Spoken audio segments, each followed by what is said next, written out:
What if your punishment wasn't just the prison cell, but the food that could make you sick? In Mississippi's Parchman prison, meals aren't meals, they're survival tests.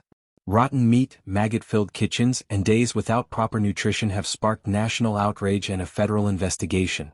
Before we dive into the shocking truth behind this scandal, hit that like button, subscribe, and turn on notifications because this story is more real and more disturbing than any prison movie you've ever seen. The first thing that hits you at Parchman Farm isn't the sound of cell doors clanging, it's the smell. A sour, rotting stench that drifts from the kitchen, thick enough to make even guards gag. Inside those walls, what served as food often resembles waste. Slimy vegetables, spoiled beans, and meat that oozes a grayish liquid when cut open. In 2020, the U.S. Department of Justice (DOJ) began a sweeping civil rights investigation into the Mississippi Department of Corrections, and what they uncovered inside Parchman's kitchens was beyond negligence. It was inhumanity. Federal investigators documented trays of moldy bread, freezers crawling with roaches, and bulk food containers gnawed open by rats. Inmates reported finding insect larvae in their rice and plastic shavings floating in their soup. But this wasn't new. For decades, Parchman, a prison once built on plantation land, had been synonymous with cruelty. Founded in 1901, it was designed to be a self-sustaining farm prison, where inmates worked the fields to produce their own food. Over time, that ideal rotted. What remained was a decaying system where food became a weapon, one that punished not just the guilty but the poor, the sick, and the forgotten. The DOJ's 2022 report described conditions so severe they violated the Eighth Amendment, which forbids cruel and unusual punishment. Inspectors photographed storage rooms with rodent droppings on the shelves and bulk flour infested with bugs. Kitchen logs showed that meat deliveries sometimes sat unrefrigerated for hours in Mississippi's heat. Several inmates reported food poisoning that went untreated, and at least 3 were hospitalized within the same month. For men like Anthony Clark, a 34-year-old serving time for nonviolent charges, food wasn't just a daily struggle, it was a reminder that his life didn't matter. "You open that tray," he said in an interview with the Marshall Project, "and you can smell death. You either eat it or you starve." Many chose the second option. Some relied on care packages, ramen noodles, peanut butter, or canned sardines, sent by relatives scraping together money for food the state should have provided. But for those without family support, there was no escape. They'd beg, barter, or steal scraps from the kitchen just to survive. What's worse, Parchman's food budget was slashed to under $1.75 per inmate per day, according to state audits. That's less than the cost of a cup of coffee to feed a man 3 times. And private vendors brought in to cut costs often made things worse. Investigators found that some companies overbilled the state while delivering expired products. The result was a perfect storm of starvation and corruption. A former kitchen worker described the situation bluntly: "The food was spoiled, but the paperwork said it was fresh. You complain, you get fired. You feed it, you sleep fine because you stop caring." But the DOJ cared, and when they released their findings, it was clear that the kitchen of horrors was just one piece of a much darker puzzle, a prison system collapsing under neglect. Yet for the men inside, the investigation meant little. After the cameras left, the meals didn't improve overnight. The rice still smelled off. The cornbread still crumbled like chalk.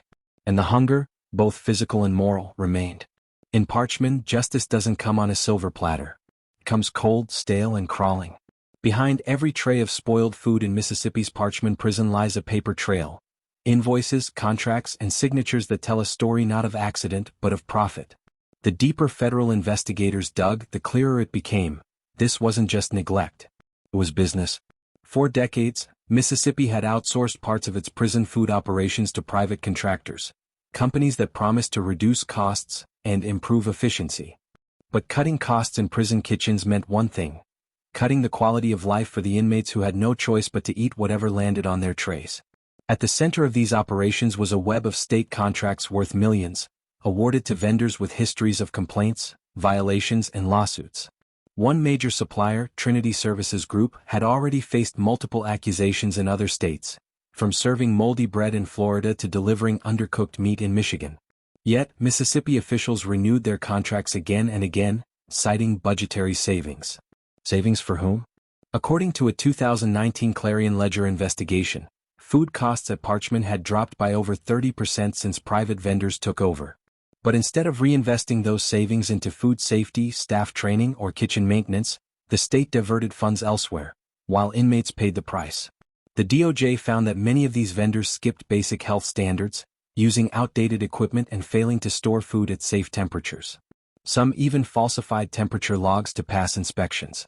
In several instances, prison staff discovered food labeled, "Do not serve," expired, being repackaged and cooked anyway. Inside the chow hall, mealtime was chaos. Inmates lined up with trays, some cracked and stained with residue from the previous meal. Guards stood nearby, uninterested, as men whispered to each other about the smell of the beans or the color of the meat.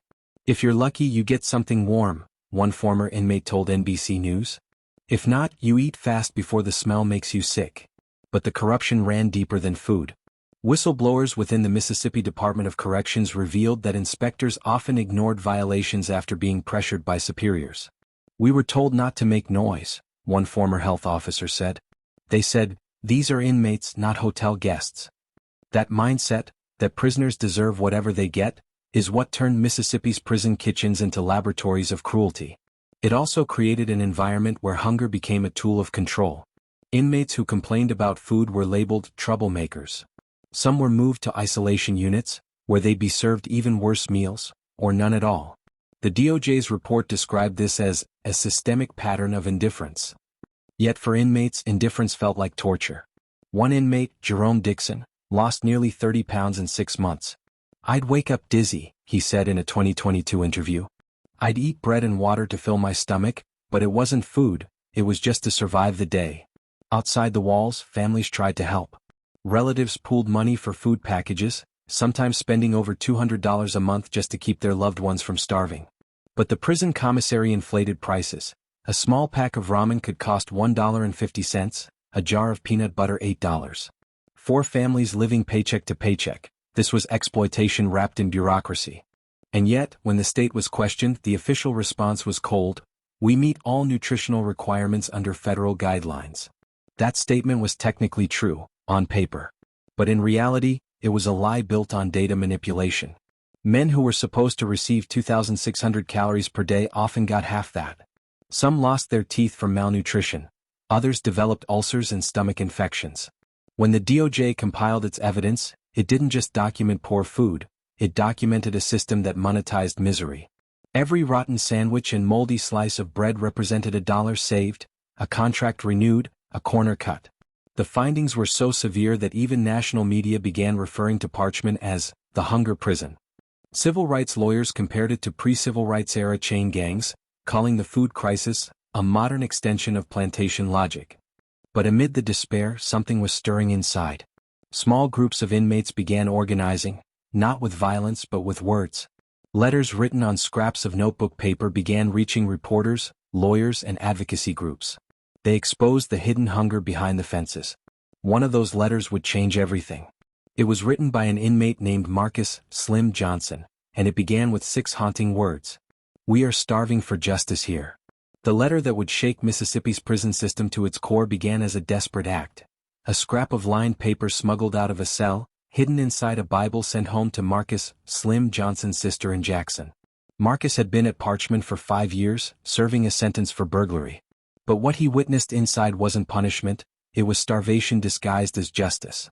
When his body grew weak and sores appeared on his skin, he decided silence was no longer an option. "They feed us like dogs," the letter began. "Rotten meat, cold beans, and bread that's green. Some days we don't eat until night, and when we do it makes us sick. Men are fainting in their cells. I've seen rats bigger than cats in the kitchen. This ain't prison, this is a slow death." He signed it, Marcus "Slim" Johnson, Unit 29, Parchman Farm. His sister, Danielle Johnson, a nursing assistant and single mother, didn't know what to do at first. But she took photos of the letter and posted them on Facebook with a caption that read, "If this was your brother, would you stay quiet?" Within 48 hours it went viral. Civil rights activists shared it. Former inmates commented with their own stories. Local reporters from the Clarion Ledger and Mississippi Today began reaching out to confirm its authenticity. The hashtag starving for justice started trending across social media, demanding accountability from the Mississippi Department of Corrections, MDOC. At first, officials dismissed it as inmate exaggeration. But then, something happened that changed everything. A former Parchman employee, a kitchen worker named Carla Simmons, came forward, anonymously at first. She confirmed every word. In a phone interview with the Associated Press, she said, "We used to pick dead bugs out of the rice before cooking it. Sometimes the bread was already moldy, but we had to serve it. They told us, it's prison, not a restaurant. I couldn't take it anymore."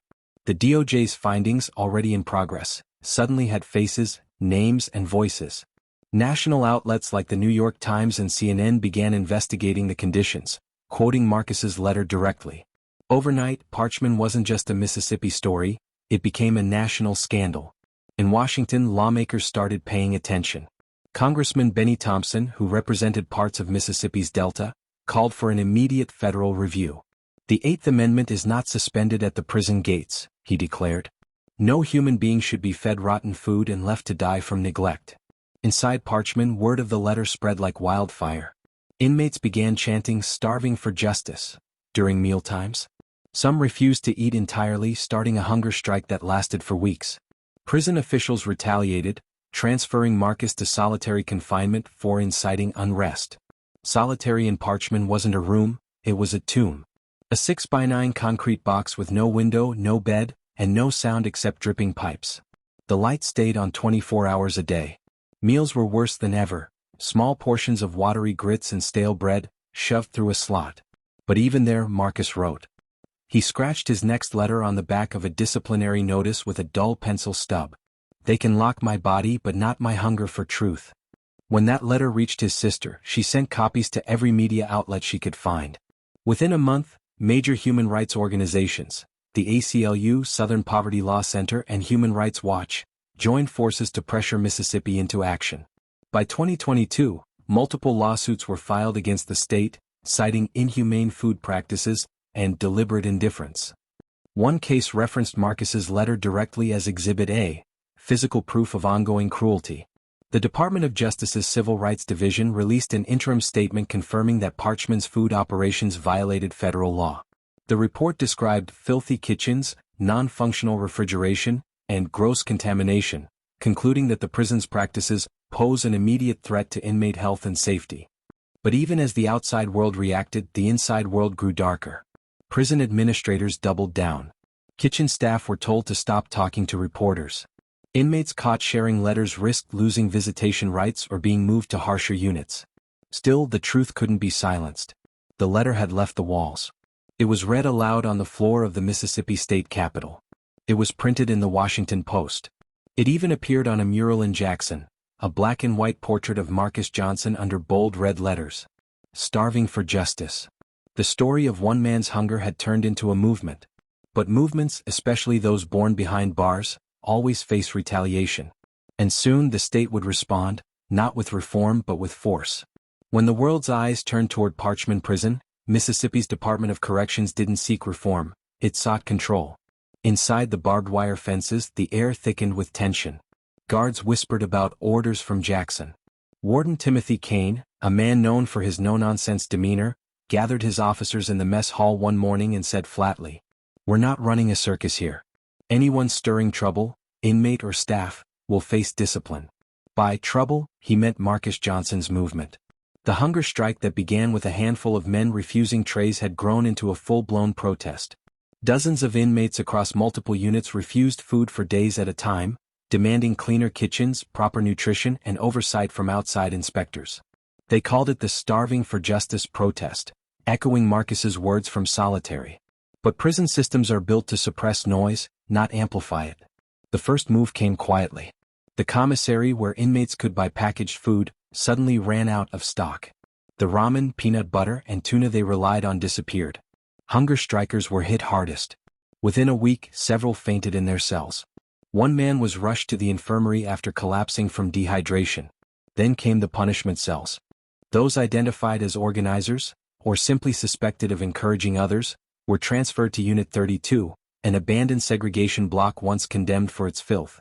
The DOJ had previously called it unfit for human habitation, but the administration reopened it for disciplinary housing.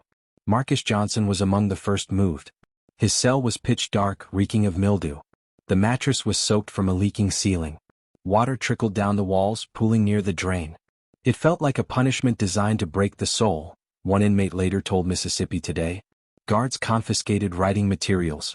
No more letters, no more messages leaving the prison. But word still leaked out, through phone calls, coded conversations, and released inmates. The stories painted a grim picture. Hunger strikers being force-fed spoiled food, medical neglect, and intimidation of anyone speaking to lawyers. One of the most shocking accounts came from Carla Simmons, the whistleblower kitchen worker. After speaking to the media, she was fired. Within days, she received anonymous threats warning her to stay quiet or else. Her car tires were slashed outside her apartment.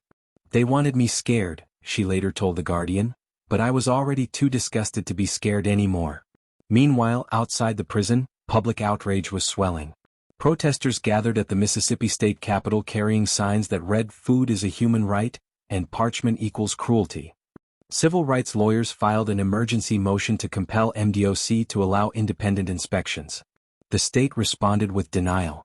In a televised statement, MDOC Commissioner Burl Cain, no relation to the warden, insisted, "These reports are exaggerated. The men at Parchman are fed 3 nutritious meals a day. Any issues are being addressed internally." But images told another story. Smuggled photos showed trays of undercooked chicken, gray grits, and bread riddled with mold.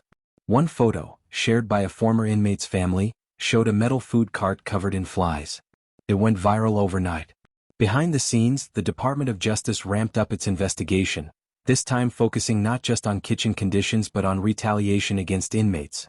Federal agents began interviewing released prisoners, reviewing disciplinary logs, and tracking where vocal inmates were suddenly transferred. One official described the environment bluntly. Parchman became a pressure cooker.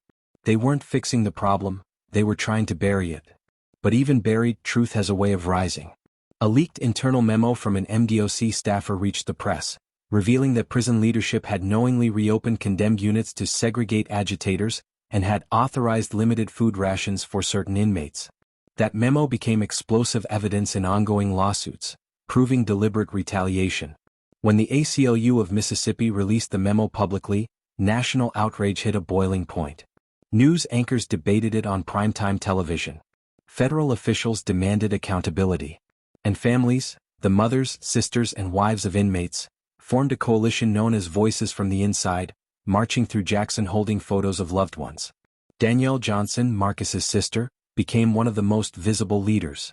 Speaking at a rally in front of the Capitol, she said tearfully, "They locked up my brother, but now they're trying to silence his truth. You can chain a man, but you can't chain justice." The movement had grown too large to ignore. The hunger, once hidden, was now broadcast to the nation. But inside Parchman, things would get worse before they got better. Guards began confiscating contraband phones. Inspections turned violent. In one raid, several inmates were beaten after refusing to eat. Others were stripped naked and left in cold cells for days. The DOJ's next report would describe these actions as retaliatory and unconstitutional. And yet, amid all the fear and brutality, one event was about to tip the scales entirely, an event that would force the federal government to intervene publicly and permanently. A death in the kitchen. It happened just after sunrise on a Monday morning in late spring, a day that began like every other in Parchman, loud, chaotic, and hungry. The kitchen crew, made up of inmates assigned to work detail, shuffled and wearing stained aprons and rubber gloves worn thin from months of overuse. The smell was overwhelming: sour milk, spoiled meat, bleach that barely masked decay. Among them was Terrence T. Wallace, a 28-year-old serving a 10-year sentence for a nonviolent drug offense. By all accounts, T was a quiet man. He worked his shift, kept his head down, and mailed his mother every Sunday. His job was to load the industrial dishwasher, a rust-coated machine that rattled like it might fall apart any second. But that morning, the dishwasher didn't just rattle. It sparked. According to witnesses, T tried to fix a jammed tray inside the unit when an exposed wire touched the metal rack. A burst of blue light filled the room, followed by a scream. He was electrocuted instantly. The other inmates froze. One shouted for help. Another tried to pull him back, burning his own hands in the process. But by the time a guard arrived, T's body was motionless on the floor, smoke rising from his uniform. At first, MDOC classified it as an accidental equipment malfunction. But inmates who saw it knew better. They'd been reporting that same machine for months. One had even filed a grievance noting the exposed wires and leaks near electrical sources. The complaint was marked as resolved, but no repairs were ever made. When the story leaked to the press, the department scrambled to contain it. But someone had already taken photos, grainy, smuggled images of the kitchen floor cordoned off with yellow tape. The pictures made their way to the Clarion Ledger, which broke the headline: "Inmate electrocuted in Parchman kitchen. Faulty equipment ignored." The outrage was immediate. Civil rights attorneys accused MDOC of criminal negligence. Families of inmates demanded answers. The DOJ, already deep in its investigation, dispatched another team to Mississippi within 48 hours. When investigators arrived, what they found was horrifying. Electrical panels rusted and ungrounded. Leaking pipes dripping directly over power outlets. Ovens caked with years of grease buildup. Thermometers shattered. Meat storage rooms reeking of ammonia. It wasn't just negligence, it was a death trap. During interviews, one inmate worker broke down in tears. "We told them that thing was gonna kill somebody," he said. They laughed. Said, "If it kills you, we'll get another one."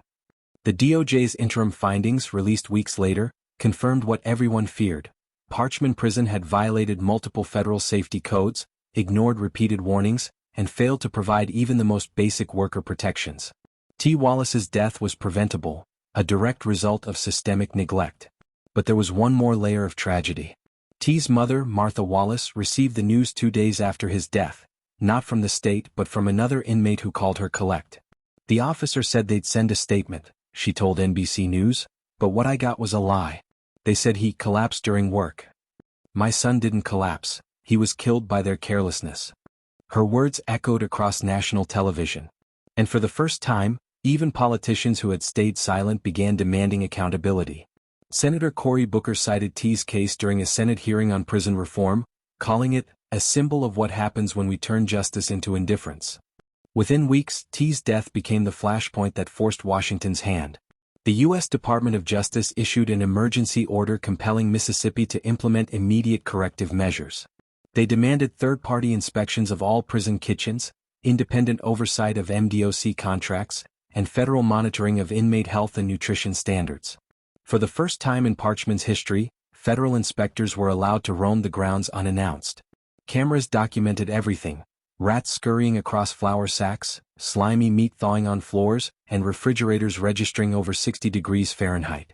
The images shocked the nation. On cable news, anchors described Parchman as a state-run humanitarian disaster. Editorials compared it to third-world prison camps. The governor, under mounting political pressure, promised swift reform. But inside the prison, reform felt like a rumor. Guards still barked orders. The food was still barely edible. Inmates still whispered over cold trays. Only now, there was an undercurrent of defiance, a sense that something irreversible had begun. In solitary, Marcus "Slim" Johnson heard the news of T's death through a crack in the wall. He pressed his ear against the concrete as another inmate whispered through the vents. "They killed T. The feds are here." Marcus didn't speak. He just stared at the ceiling and whispered, "He didn't die for nothing." That night he began drafting another letter, his longest yet. It would reach Washington itself. Would you like me to continue to Chapter 6, where Marcus's letter to Congress sparks nationwide hearings, and the shocking testimony that finally exposes the truth about America's prison food crisis? By the time Marcus "Slim" Johnson sat down to write again, his hands were shaking, not from fear but from determination. He'd watched men waste away in silence, seen rats crawl across bread meant for human beings, and now he'd heard the story of Terrence T. Wallace, electrocuted by a system that treated inmates as disposable. His cell was cold, dimly lit by a single bulb. He tore a piece of cardboard from a cereal box and used a pencil stub hidden in his sock. The first words came out like a wound opening. "To the United States Congress. We are not asking for mercy. We are asking to be fed like men." Marcus detailed everything: the spoiled food, the falsified inspection logs, the electrical hazards, and T's death. He wrote about the officers who ignored grievances, the families forced to buy overpriced commissary food, and the retaliation against anyone who spoke out. "If this reaches someone who still believes in the Constitution," he wrote, "tell them that justice doesn't live here anymore." When the letter was smuggled out, this time through a sympathetic guard, it found its way to Congressman Benny Thompson, who had already been pushing for federal oversight. He read it aloud on the floor of the U.S. House of Representatives. The chamber went silent. "This letter," he said, holding up the cardboard piece, "was written from a cell inside Parchman Farm. A prison that the Department of Justice has now called a constitutional crisis.